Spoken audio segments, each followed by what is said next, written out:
ጠዋት በባዶ ሆድ ተነስተን ለቁርስ የምንመገበው ምግብ ቀኑን ሙሉ ለሚኖረን የኃይል መጠን፣ ለአእምሯችን ንቃትና ለጤናችን ዋነኛውን ድርሻ ይይዛል። ብዙዎቻችን ጠዋት ላይ ከበድ ያሉ የምግብ አይነቶችን ለምሳሌ እንደ ፓስታ ወይንም በቅባት የበለጸጉ ምግቦችን እንመገባለን። ይህ ደግሞ ቀኑን ሙሉ እንድንደክም እንዲሁም ደግሞ እንድናንቀላፋ ያደርገናል።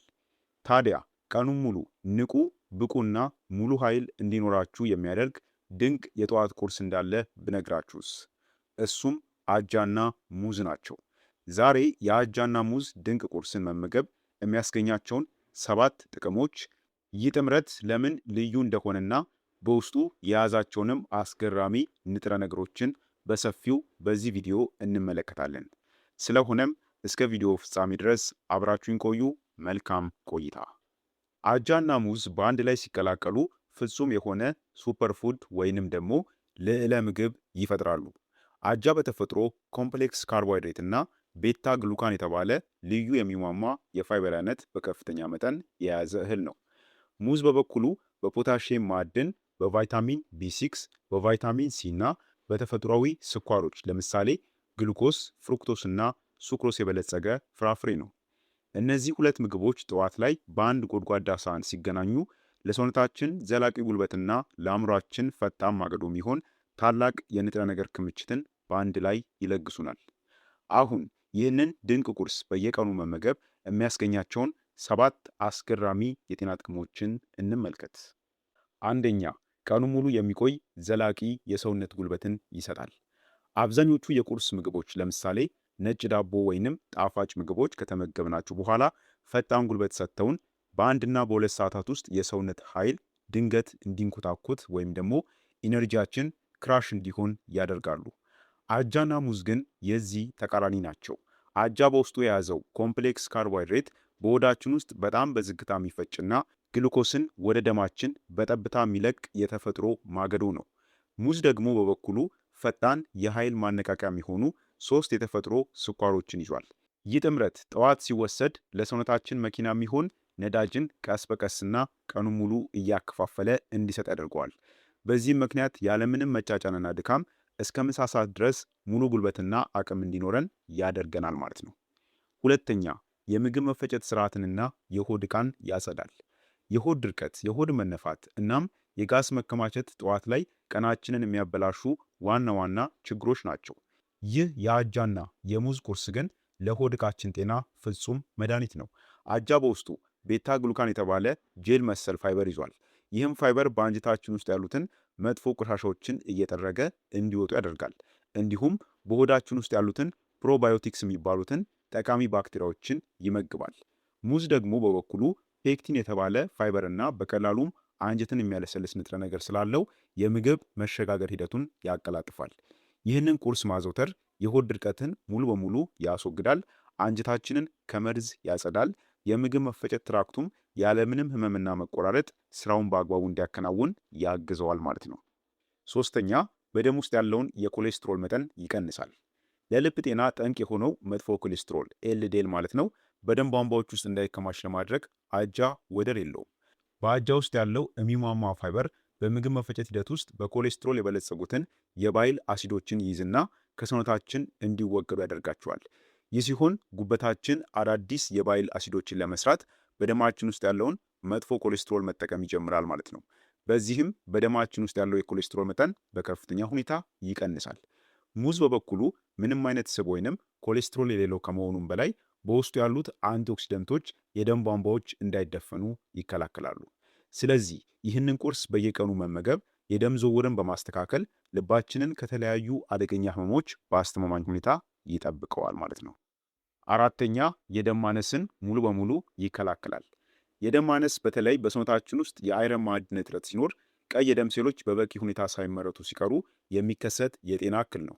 አጃ በውስጡ እጅግ ከፍተኛ የሆነ የተፈጥሮ አይረን ማዕድን ክምችት የያዘ እህል ነው። ጠዋት ላይ ይህንን ቁርስ ስንመገብ ለሰውነታችን ቀይ የደም ሴሎች መፈጠሪያ የሚሆን ትልቅ ግብዓትን እናገኛለን።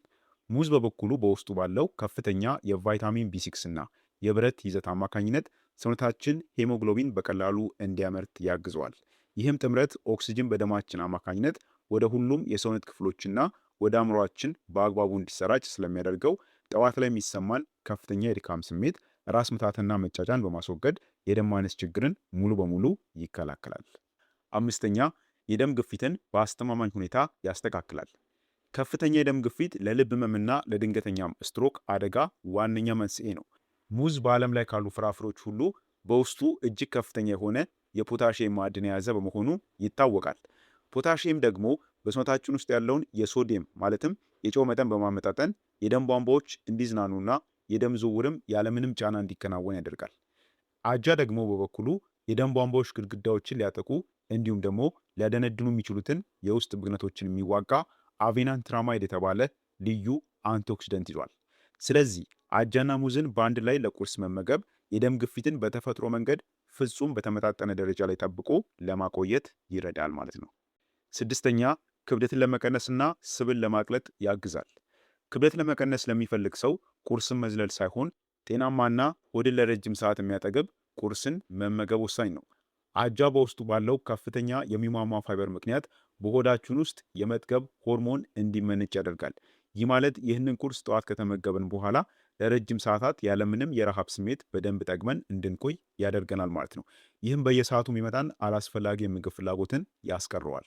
ሙዝ ደግሞ በበኩሉ ሜታቦሊዝምን ማለትም የምግብ መፈጨትን ሂደት የሚያፋጥን ሬዚስታንስ ስታርች የተባለ ጤናማ የካርቦሃይድሬት አይነት ይዟል።